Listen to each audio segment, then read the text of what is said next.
Olá pessoal, tudo bem? Aqui é o Dr. Gustavo Galli, mais um episódio do Ritmo Cast. Estou aqui com meu amigo, Dr. Cláudio Caetano. Tudo bem, Cláudio? Tudo bem, Gustavo? Joia. Hoje nós vamos falar aí de um assunto que é tudo que o médico precisa saber sobre a síndrome de Wolff-Parkinson-White.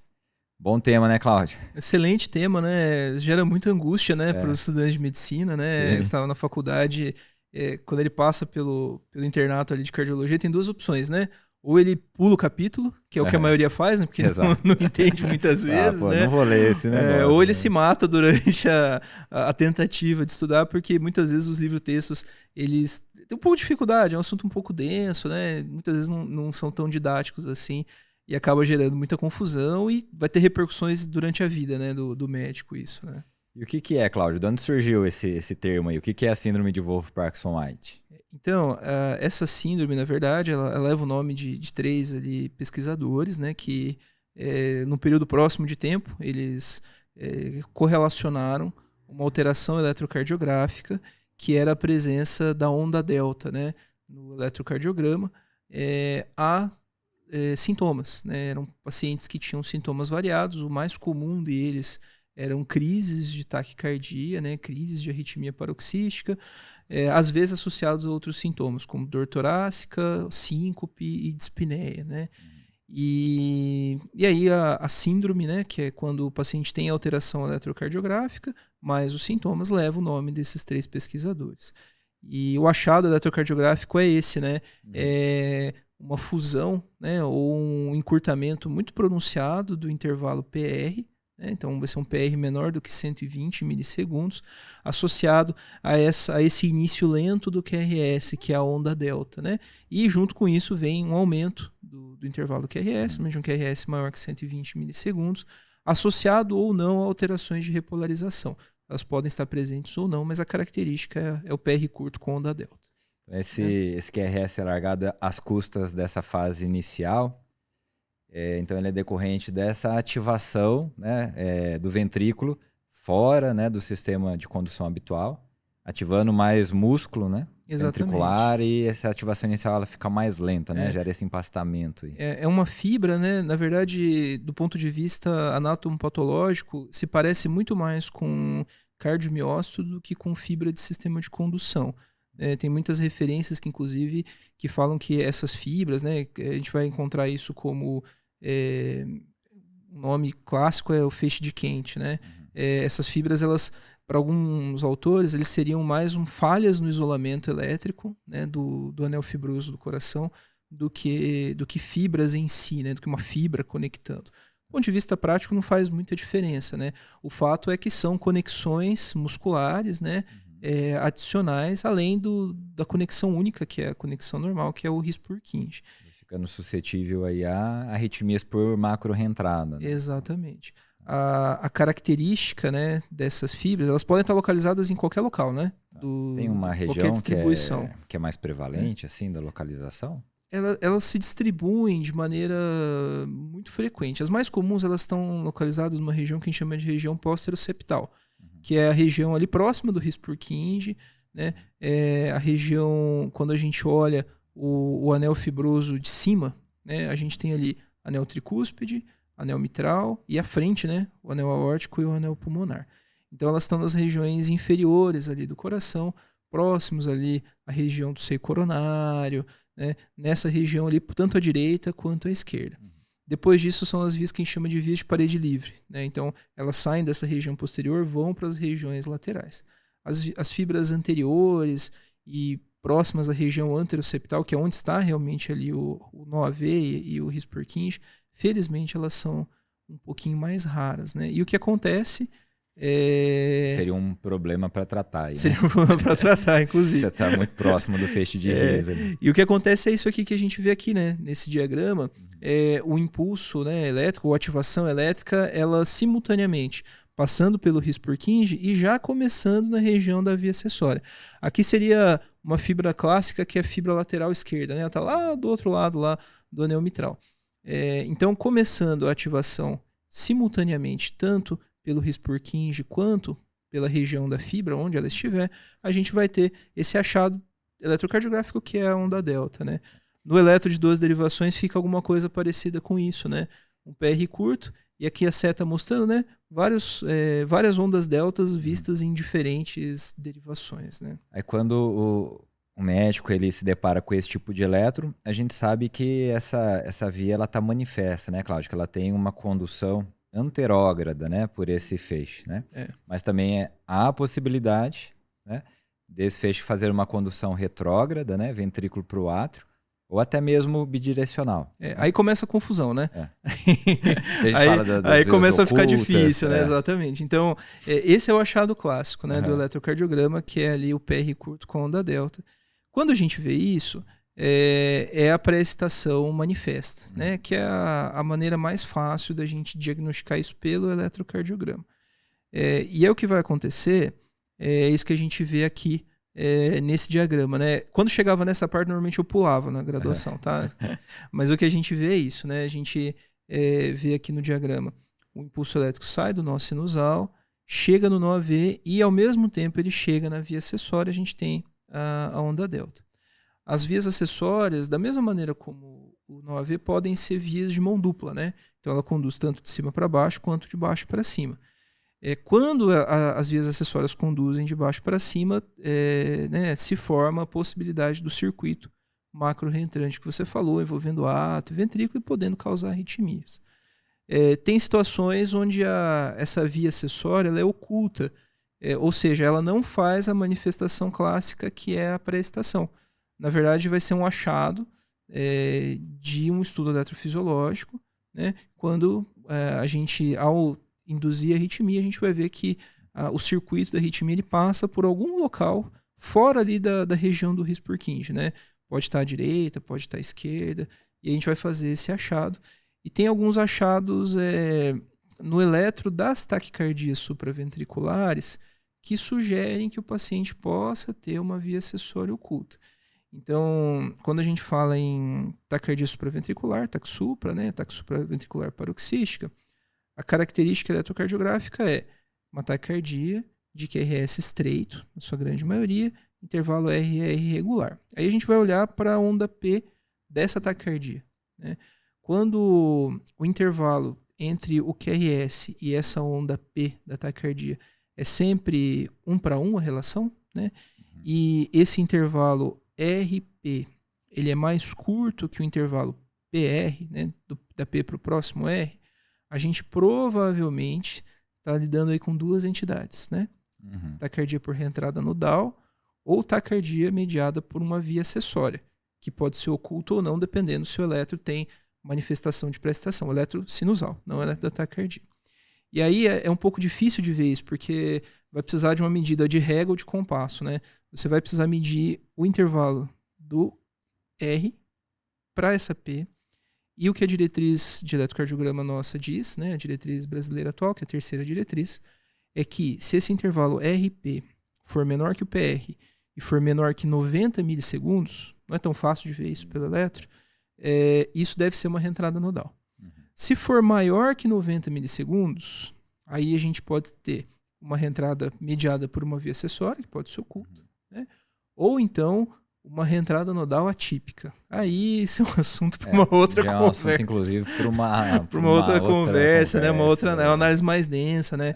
A gente tem que ver exemplos de eletrocardiograma para discutir um pouquinho melhor isso, né? Reentrada nodal atípica é pouco comum, pouco frequente, então é algo do eletrofisiologista mesmo, é uma situação de exceção. A gente não vai ver isso na maioria das vezes. E não é importante também para quem está atendendo esse paciente no pronto-socorro, por exemplo, né? Isso vai ser importante pro especialista mesmo. A maioria desses pacientes, então, Cláudio, quando eles apresentarem uma crise, né, de taquicardia, seja aquele paciente que já tem uma pré-excitação, que já tem uma via, né, com condução anterógrada manifesta, ou uma via oculta, a maioria desses pacientes eles vão ter uma arritmia que ativa o ventrículo descendo pelo sistema intrínseco, né, pelo nó atrioventricular, feixe de His e subindo pela via acessória, né, que é a ortodrômica, né? Exatamente. Vai gerar uma taquicardia de QRS estreito porque os ventrículos são ativados pelo sistema, né, nativo, digamos assim. Exatamente. Isso vai ser 90% aí dos pacientes com via acessória e taquicardia. Mas e se a arritmia acontecer, rodar ao contrário, se ela descer né, pela via acessória e subir pelo não AV. Como que vai ser a característica dessa taquicardia? No pronto-socorro, isso pensando já numa... Né? Pronto-socorro, você está ali atendendo um paciente. Exatamente. Aí a gente tem uma situação que, felizmente, é uma situação de exceção, né, que é a taquicardia antidrômica, né? Ortodrômica e antidrômica está relacionado com o sentido do relógio, né? Então, se você pensar numa taquicardia ortodrômica, né, vou imaginar que essa fibra aqui, ela está aqui do lado direito, né? Que foi o raciocínio que foi feito quando se foi denominado isso, né? Então, uma taquicardia ortodrômica, ela vai descer pelo His-Purkinje e subir pela via acessória, igual um relógio, né? E a antidrômica giraria no sentido inverso. Ela desce pela via acessória, né? Imaginando que a gente tem uma via acessória lateral aqui, à direita, e sobe pelo His-Purkinje. A característica eletrocardiográfica de uma taquicardia antidrômica é uma taquicardia de QRS largo, né? Que vai gerar uma confusão com taquicardia ventricular, né? Numa urgência. Né? Então, quando a gente avalia, né, na emergência isso, né? São pacientes que vão chegar na emergência com crise de palpitação. Taquicardia de QRS largo, a gente vai seguir o algoritmo para tratamento das taquicardias. Né? Existem alguns. Exatamente. Então, quando a gente fala em tratamento, né? Então, se a gente for passar para o tratamento, quando o paciente com Wolff-Parkinson-White, né, seja manifesto ou oculto, chega com uma crise de taquicardia supraventricular, porque a taquicardia antidrômica também é uma taquicardia supraventricular, a gente vai seguir, em linhas gerais, o protocolo do ACLS, né, para tratamento. Então, o que vai definir vai ser se o paciente tem sinais ou não de instabilidade hemodinâmica. Se tiver sinais de instabilidade hemodinâmica, é mais complexo, mas é mais fácil, porque a gente não precisa fazer muitos questionamentos no que diz respeito a diagnóstico. O tratamento já é cardioversão elétrica sincronizada. Né? Então, nesse aspecto, ficou um pouco mais simples. Você não precisa ali diferenciar num primeiro momento. Exatamente. Se você está diante de uma taquicardia ventricular ou uma supraventricular. Exatamente. Então, os colegas falam que a gente não precisa ficar filosofando em cima do eletro, né? A gente vai e trata. Quando é uma taquicardia, quando o paciente está estável, aí a gente vai diferenciar, a gente vai abrir, né, o leque para os dois caminhos, né? Taquicardia QRS estreito, intervalo RR regular. Aí o tratamento na emergência, né? E isso está no ACLS e está também na diretriz, tanto na brasileira quanto americana, é você começar por manobras vagais, né? Então, compressão do seio carotídeo, se o paciente não tiver sopro, principalmente se for jovem, né, idoso, talvez não vá fazer isso por risco de deslocamento de placa de carótida e assim por diante. Ou então, manobra de valsalvo ou valsalvo modificado. Isso vai reverter aí uma boa parte, né, em torno de 60%, né, a valsalva modificada para as taquicardias supraventriculares. Quando isso não funciona, a gente vai fazer a adenosina. Né? A adenosina já sobe bastante, chega para próximo de 90% a taxa de reversão, medicação muitíssimo segura. Né? Do ponto de vista prático, o que a gente faz enquanto a equipe de enfermagem prepara a adenosina, né, aspira a adenosina, em alguns casos vai funcionando acesso, o paciente não está funcionando, né, enfim, a gente tenta fazer as manobras vagais. Se não funcionaram, aí já deu tempo, né? A gente pode daí fazer a adenosina. Fazer da maneira correta, né? Em bolos, dose adequada. Exatamente, dose adequada. Pode ser feito, né, pela diretriz até 2 vezes, 6 miligramas, uma ampola, ou 12 miligramas. Um conselho prático se a adenosina não funcionou, confirma se a administração foi adequada, né? Então, checa o acesso venoso, confirma que foi feito o bolos de soro fisiológico, 20 ml, né? Tem até uma recomendação de elevar o braço, né, para que a medicação chegue mais rápido no coração, porque a meia-vida da adenosina é muito curta, então se ela não chegar, ela não vai ter o efeito. Perfeito. E aí a gente chega no desafio, né, no desafio pro emergencista, né, ou pro médico que está na UTI, às vezes o paciente faz isso na UTI também, que é a taquicardia de QRS largo, né? Na taquicardia de QRS largo estável, tem vários algoritmos para diferenciar uma taquicardia ventricular de uma taquicardia supraventricular. Né? O ACLS facilita um pouquinho a vida, né, do médico emergencista, porque ele fala que se a taquicardia for de QRS largo for monomórfica e o paciente estiver estável, é possível você fazer adenosina. Né? A adenosina, nesse cenário, vai tratar 2 entidades, que é a taquicardia supraventricular com condução aberrante. Aqui está incluído a taquicardia antidrômica, né, do Wolff-Parkinson-White, e está incluído também a taquicardia supra com bloqueio de ramo. Perfeito. Às vezes essa é até um pouquinho fácil de ver, assim, para quem tem um pouquinho mais de prática, né? Então você não precisa ser, nesse primeiro momento, um expert em eletro, né? Não precisa.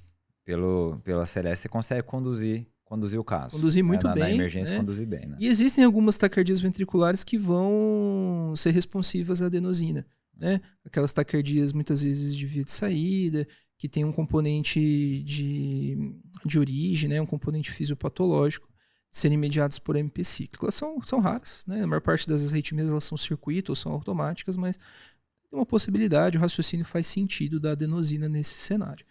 E aí, quando não funciona, o que diz a diretriz da CLS é que a gente deveria fazer a amiodarona. Né? Voltando um pouquinho aqui para essa questão da taque antidrômica, né? No eletrocardiograma, a taquicardia antidrômica ela é indistinguível de uma taquicardia ventricular. O diagnóstico ele vai ser feito depois que esse paciente tiver reversão. Aí a gente vai ver onda delta. Por quê? Porque como a ativação do ventrículo ela é feita pela via acessória e não pelo His-Purkinje, né? E a via acessória ela é nada menos do que uma fibra muscular, né? Então é como se fosse uma taquicardia ventricular que se origina no eletro. Se você for raciocinar em cima do eletro ali, ficar filosofando um pouquinho em cima do eletro, você vai ver na verdade que é uma taquicardia ventricular começando no ponto exato da conexão. Então vai ser uma taquicardia ventricular de uma região lateral esquerda, uma região lateral direita, parede livre, enfim, da onde está essa conexão. Mas os critérios, né, critérios de Brugada, Verekey e outros algoritmos que a gente tem, eles não vão diferenciar no eletro uma TV de uma taquicardia antidrômica. Lógico que aí vem outras considerações, né? Diagnóstico prévio, a própria epidemiologia, né? Que acho que é o que a gente pode discutir, que são em quais pacientes que a gente vai encontrar esse tipo de achado, né? Taquicardia ventricular costuma ser uma doença, na sua grande maioria, de pacientes cardiopatas, já com histórico, né?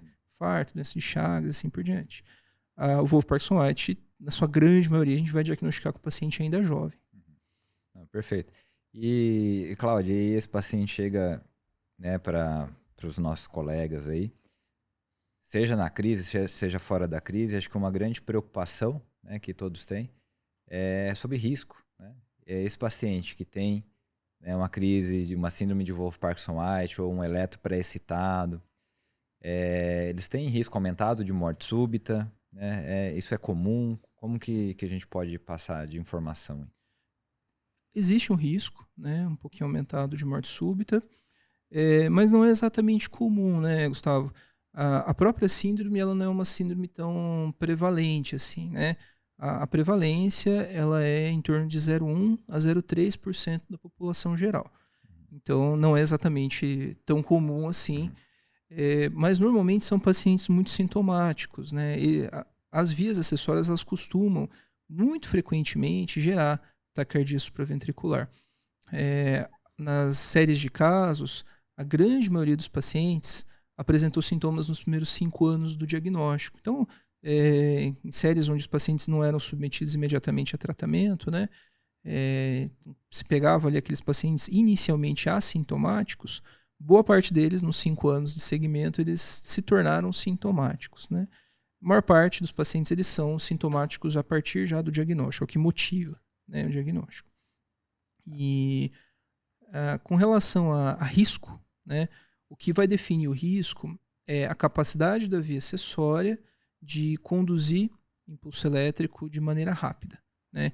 Então, é o que a gente chama de período refratário. Né? O nó sinusal, o nó AV, todo o sistema de condução ele tem um período refratário. Então, conforme os impulsos, né, elétricos vão ficando mais rápidos, atinge esse período refratário, está relacionado lá com o potencial de ação e quanto tempo demora-se para haver a repolarização, né? Que é o que a gente vê no eletrocardiograma, né, no intervalo QT, né, que é o período refratário, enfim, período de repolarização. É isso que vai definir a capacidade da fibra de conduzir o impulso elétrico e também o seu risco. Quanto menor esse período refratário, maior a capacidade que essa fibra tem de conduzir o impulso. Né?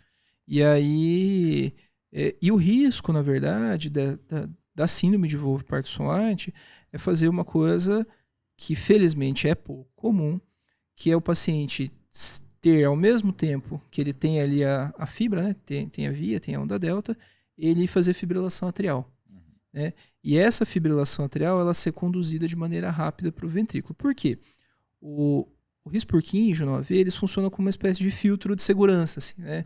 Então, a fibrilação atrial, mesmo que ela seja uma fibrilação atrial de alta resposta, né? Frequência acima de 110, o NOAV ele não vai permitir que o ventrículo seja estimulado na mesma velocidade da fibrilação atrial, 400 a 600 batimentos por minuto. Né? A via acessória não tem esse filtro. Para ela, se costuma dizer que a maneira de condução da fibra acessória ela não é decremental, né? Ela é tudo ou nada. Então ela conduz com a velocidade que ela consegue conduzir. E se for uma via acessória que tem uma velocidade, uma capacidade de condução muito elevada, né? Então o período refratário dela é muito curto, o paciente faz FA e pode fazer fibrilação ventricular secundária a FA. FA estimulando, sobreestimulando o ventrículo. E isso vai acontecer em mais ou menos 1 a 2% dos pacientes com pré-excitação manifesta. Tá? Então, se a gente for pensar que é uma doença que tem uma prevalência de 0,3%, então vai ser 2% desses 0,3%. Né? 0,06%. Então é pequeno realmente o risco, mas ele existe. Existe e é algo que a gente fala imprevisível, né? Então, isso gera, sem dúvida, uma preocupação, mas é um risco pequeno. É um risco pequeno. E quando esse paciente está diante, né, do médico, do cardiologista, Cláudio, como que a gente pode fazer para estratificar esse risco? Tá? Seja invasivo ou não invasivo. Como que é feito essa estratificação para a gente poder, então, propor um tratamento, uma conduta para o paciente? A conduta de emergência a gente já discutiu, né? Não tem muita dúvida no relação ao que você fazer na emergência. Segue o algoritmo do da CLS, tá respaldado. Guarda o algoritmo no bolso ou no celular, né? E você segue. A dúvida, muitas vezes, ela vem realmente o que fazer depois, né? A primeira decisão, na verdade, que precisa ser feita, né? Ou a primeira etapa, é realmente confirmar que o paciente tem esse diagnóstico. Então, tem um parênteses que a gente vê nos livros ali, né? Que são as causas de pseudo-Wolff-Parkinson-White, né? Ou pseudo-delta, né? Pacientes, eles podem ter um eletro muito parecido com síndrome de Wolff-Parkinson-White, mas tem outras condições que dão um eletro parecido. PR curto, às vezes até algo que lembram da delta. A mais frequente delas vai ser a miocardiopatia hipertrófica. Né? Então é importante fazer essa diferenciação diagnóstica. Nesses pacientes é fundamental, né? Então, além do eletrocardiograma, eles têm que ter ecocardiograma, o exame físico também. No paciente com Wolff-Parkinson-White, ele é completamente normal. Né? No paciente com miocardiopatia hipertrófica, a gente pode encontrar, às vezes, sopro, outras características. Né? Então, firmado o diagnóstico de Wolff-Parkinson-White, a gente passa daí para essa estratificação do risco da fibra causar arritmias mais graves. Então, tem duas maneiras da gente fazer isso, que é a maneira invasiva e a maneira não invasiva. A gente sempre vai começar pela não invasiva. E aí tem duas ferramentas que são muito simples, né? Que a gente usa corriqueiramente. Uma é o Holter de 24 horas. Né? O que o Holter ele pode mostrar para nós? Se essa pré-excitação ela é permanente, então se durante todas as 24 horas o paciente fica com a delta, ou se a pré-excitação ela é intermitente. Porque uma pré-excitação intermitente ela já mostra que em muitos momentos aquela fibra não é capaz de conduzir o impulso elétrico. Então, naturalmente, é uma fibra que tem uma capacidade de conduzir menor. E o risco é menor. E o outro seria o teste ergométrico. Né? O que o teste ergométrico de uma fibra de baixo risco ela vai mostrar? A perda súbita da pré-excitação. Então, você tem ali um QRS pré-excitado, largo, um PR curto. Conforme a frequência sinusal vai aumentando por conta do esforço, de repente, esse PR ele fica maior, isso se normaliza, na verdade. O QRS normaliza, a delta desaparece. Volta a conduzir preferencialmente... exclusivamente, na verdade, né? pelo nó sinusal. Né? Então, isso já mostra que é uma fibra de baixo risco. Até para esse paciente fazer atividade física, a gente pode liberar de uma maneira mais tranquila. Quando essa estratificação não invasiva ela não mostra alterações, né? Então ele fez o teste ergométrico e ele ficou pré-excitado durante todo o teste, o eletrocardiograma. E o Holter também tem a onda delta durante todas as 24 horas. Existe a possibilidade dessa estratificação ser feita de maneira invasiva. Tem um pequeno detalhe que se você conseguir um eletro de fibrilação atrial, às vezes o paciente abriu o quadro ali com uma fibrilação atrial. Aí você vai ter que medir o menor intervalo RR, um QRS para outro, onde a prestação está presente. Se em fibrilação atrial esse menor intervalo RR ele for menor que 240 milissegundos, é uma fibra de alto risco. Né? E no estudo eletrofisiológico, você vai encontrar ali um período refratário dessa via menor que 250. Varia um pouquinho de literatura, algumas literaturas falam em 280 milissegundos como período refratário. Mas, via de regra... digamos, né, a potência dessa via. Exatamente. E existem esses valores de corte com alguma oscilação na literatura. Dependendo da literatura. As fontes brasileiras falam em 280 milissegundos. As fontes estrangeiras, elas colocam 250 ou 240 milissegundos. E uma vez feito o estudo, você pode propor ali, né, feita a estratificação, você pode propor o tratamento para o paciente. Né? Exatamente. O que a gente tem aí de opção, Cláudio? Bom, o tratamento ele se tornou hoje em dia muitíssimo simples, né? Entre aspas, porque a tecnologia de estudo eletrofisiológico e ablação ela avançou bastante. Então, quando a gente pega nos pacientes que têm a síndrome de Wolff-Parkinson-White, a gente continua sempre tendo duas opções: tratamento medicamentoso, tratamento expectante ou ablação. Né? Se o paciente nunca teve sintomas, a gente poderia, depois de feita a estratificação de risco, considerar não fazer nada, considerar observar. Se o paciente já teve sintomas, né, então ele teve uma crise de taquicardia ortodrômica, você registrou, foi revertido espontaneamente ou com manobra ou medicação, tanto faz. Fez o eletro de 2 elevações, ele tem a prestação. O que a diretriz ela nos diz? Né? Esse aqui é um recorte da diretriz americana, mas ela segue as mesmas recomendações, tanto na diretriz europeia quanto na brasileira. Então, o paciente tem taquicardia ortodrômica, tem pré-estação, então ele tem diagnóstico firmado de síndrome de Wolff-Parkinson-White. Evidência classe 1, nível de evidência B, ablação por catéter. Então, o paciente já tem indicação, ele não tem nem indicação de... Uma coisa que às vezes a gente vê ainda na prática, né? Vamos tentar tratar com medicamento, e aí se ele tiver uma outra crise, vamos esperar um pouco. Não, droga, não, a diretriz fala classe 1, ablação, primeira opção, primeira linha de tratamento. Que é altamente eficaz, né, nesses cenários, né, Cláudio? A maior parte dos estudos, eles falam de séries de casos, na verdade, falam em 95 ou mais por cento de chance de cura já no primeiro procedimento, com um índice muito baixo de complicações. A grande maioria das complicações, elas são de sítio de punção, hematoma, por exemplo, que vão se resolver pequenas, né? Espontaneamente. Né?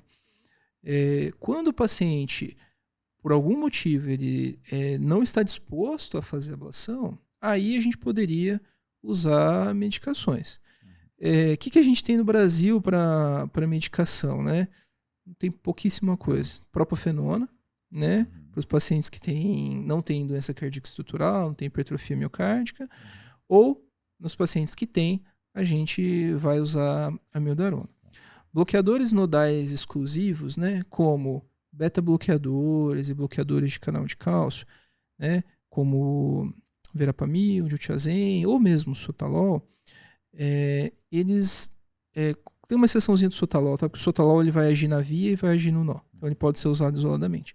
Mas beta-bloqueadores, não sotalol, e bloqueadores de canal de cálcio, eles não devem ser usados de maneira isolada, porque eles vão agir só no nó AV. Então, na verdade, você indiretamente facilitaria a condução pela via. Né?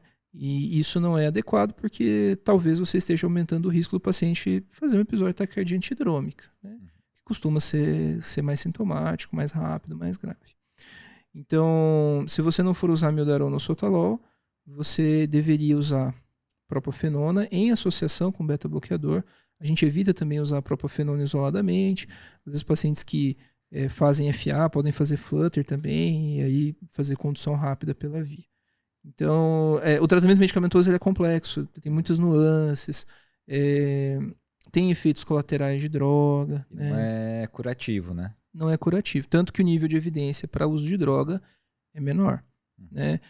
Quais pacientes talvez você pensaria em usar droga? O paciente está aguardando um procedimento de ablação, né? Independente se o paciente vai fazer SUS ou não, enfim, está aguardando ali ablação, vai ficar com droga, é muito sintomático, vai ficar com droga nesse período, e aí a gente faz essas considerações.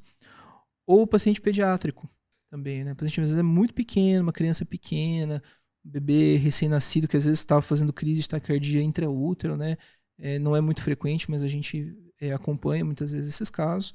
Aí a gente poderia talvez usar o antiarrítmico temporariamente, até essa criança crescer um pouco mais, né? Para que essa ablação possa ser feita de maneira segura, né? A ablação em crianças muito pequenas costumam ser casos de exceção, né? De rotina. A gente espera a criança crescer um pouquinho, às vezes mais ali de 40 quilos, para indicar um procedimento de ablação, que é muito seguro, né? E sempre a ablação ela sempre fica, né, como opção, né, nos casos. Então, foi para droga, né, tratamento medicamentoso, mas isso não quer dizer que o paciente não possa fazer ablação em algum momento. Né? Às vezes o paciente não quer naquele momento, mas ele pode ser feito em algum momento, sim. E o paciente pode ter mais de uma via acessória? Pode. No estudo? Como que... No estudo, às vezes, a gente encontra pacientes com múltiplas vias acessórias, né, 2, 3. Infelizmente, isso é pouco comum. Mas a gente encontra. Quanto mais vias acessórias, normalmente maior a chance do paciente ter sintoma, né? Então, às vezes, são pacientes que chegam muito rápido no especialista. Né? São pacientes que têm bastante sintoma. E, às vezes, a gente encontra 2, 3 conexões extras. E o objetivo do estudo eletrofisiológico é tratar todos esses pacientes, né? Hoje em dia, né, a gente tem muitas ferramentas, né, para isso, né?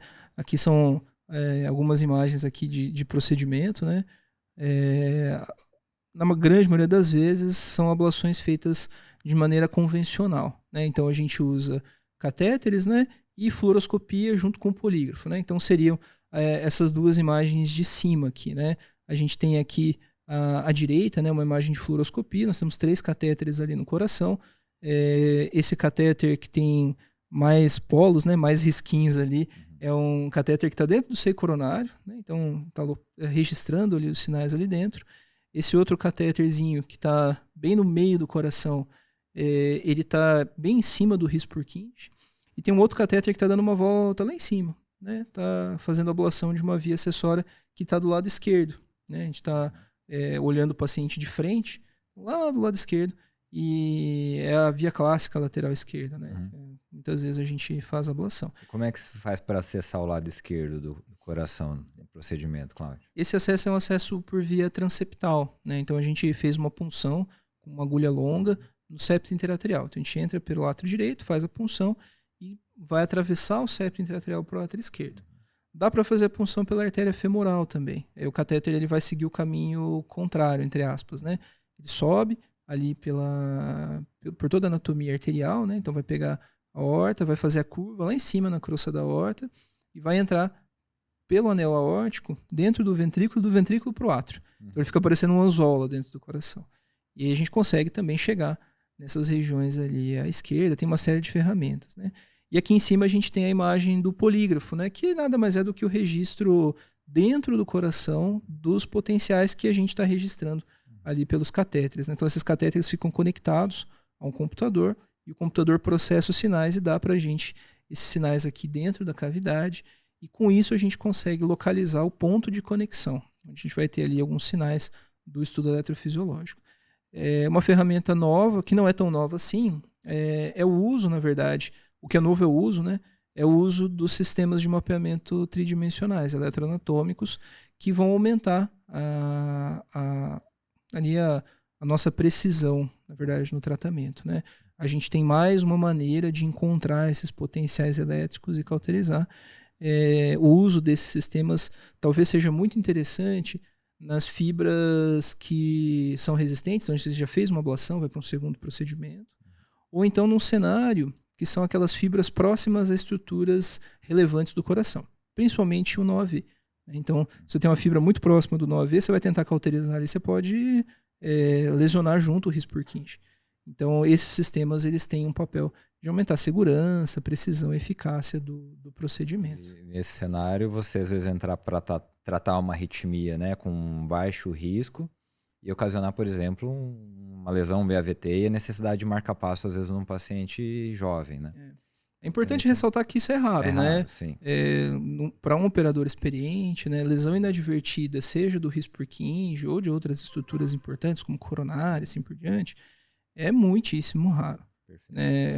Então, e a gente se cerca de cuidados para que isso não aconteça durante um procedimento de ablação. Mas no planejamento é importante, né?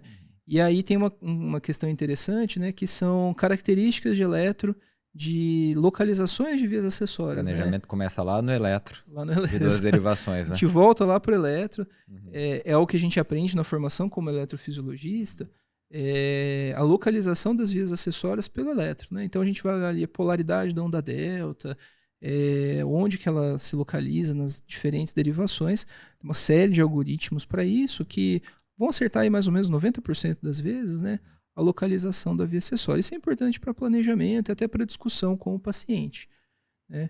Mas, via de regra, são procedimentos muitíssimo seguros, são procedimentos rápidos, né? Costumam durar em torno de 1 hora, uma sessão de ablação para uma síndrome de Wolff-Parkinson-White, né? Um procedimento, na maior parte das vezes, muito simples e com uma chance de cura, uma segurança muito boa. O paciente vai embora para casa no mesmo dia ou, no mais tardar, às vezes, no dia seguinte, sabe? Eu queria te perguntar, Cláudio, ainda na nuance aí de tratamento, se você tem, por exemplo, um paciente assintomático, você fez a estratificação não invasiva, de baixo risco, tá? Mas esse paciente exerce alguma atividade específica que poderia trazer um risco, né? A gente trata, quem são esses pacientes, como que é manejado isso? Aí é um último rodapé, né, que são os riscos ocupacionais, né? O que a gente tem hoje em dia no Brasil, a ANAC exige para todos os pilotos, comissários, copilotos, enfim, que eles passem por avaliação cardiológica para que eles tenham autorização para o trabalho. Se nessa avaliação for detectado pré-excitação ventricular, necessariamente eles precisam ser tratados com ablação para que eles possam exercer a atividade ocupacional deles, né? E essa ablação, obviamente, tenha sucesso. Então, essa é uma questão. Tem outras considerações, né, onde vale a pena tratar esses pacientes, que são pacientes que exercem atividades de risco, como atividade em altura, direção, às vezes, né, de veículos pesados, né, com máquinas pesadas, caminhões de carga, ônibus. São pacientes que mereceriam ser tratados, né, por conta do risco ocupacional. E atletas também, né, principalmente atletas de performance, atleta profissional. Porque são populações onde o surgimento da arritmia pode gerar uma série de transtornos, né? Então, por exemplo, um piloto de avião, se ele faz uma FA pré-excitada, né, com síncope, por exemplo, né, ou um episódio de taque ortodrômica em voo, a gente consegue nem mensurar o risco disso.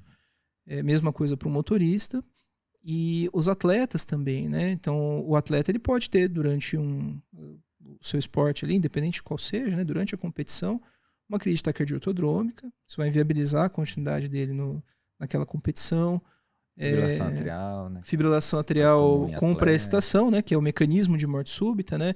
Não que todo paciente que tenha pré-excitação e quando ele faz FA, a maior parte ainda não vai ter mecanismo de morte súbita, né? Não vai ter FV, mas o risco ele existe, né? E a gente sabe que os pacientes que têm pré-excitação, eles têm um risco maior de desenvolver fibrilação atrial, porque eles têm sobreestimulação atrial, né? Tem séries de casos que mostram que esse risco passa de 30%. Então, são pacientes que deveriam fazer essa consideração para o tratamento, levando-se em conta, inclusive, o baixo risco do tratamento, né? Uma vez me fizeram uma pergunta, assim, um paciente fez, né?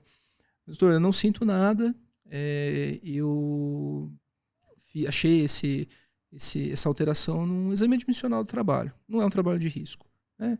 Trabalho de escritório. Não sente nada, faz atividade física recreacional, né? Então faz a sua academia, a sua caminhada, anda de bicicleta, mas não é competitivo. Ele precisa fazer o tratamento?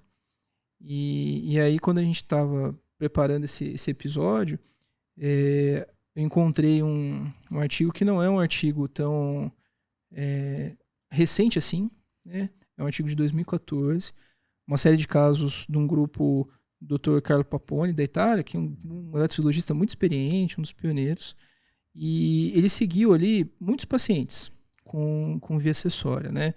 E desses pacientes, esses 2.169 pacientes que foram seguidos de maneira prospectiva, tinham ali quase 800 pacientes que eram completamente assintomáticos. Eles foram acompanhados por 8 anos.